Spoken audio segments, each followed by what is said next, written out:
My naval experience was fantastic. And one of the reasons why it's fantastic is many of the lessons that I learned applied entirely for the rest of my life.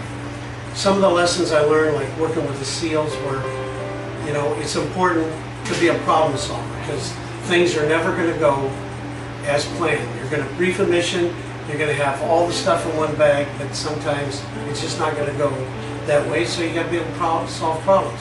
And that has a lot to do with, you know, our walk through life. Secondly, you have to have mental tenacity, mental toughness. You got to stay engaged and get information and make the effort to find out the knowledge. And so stay mentally tough when it comes to, you know, going through life. And that's what I've shared with a lot of young people. And the last, of course, is don't quit. Quitting is not an option. A lot of things are thrown at us, but we can't quit. We have to keep pressing on for that plump, for that goal. Well, Top Gun came about in the late 60s because we had not been as successful against the North Vietnamese in our combat missions over North Vietnam. And so some people came back to the United States after that particular warfare scenario, and they said, okay, what do we need to do to improve to be better than the enemy?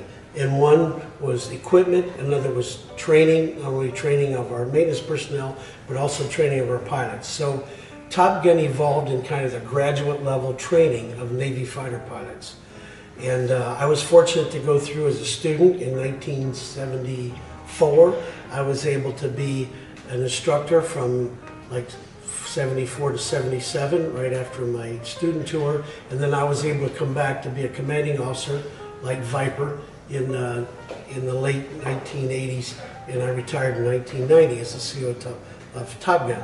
And it was the elite. The whole idea was to take a young crew member and teach them to be the best across the board. Weapon system, tactics, analysis, briefing and debriefing.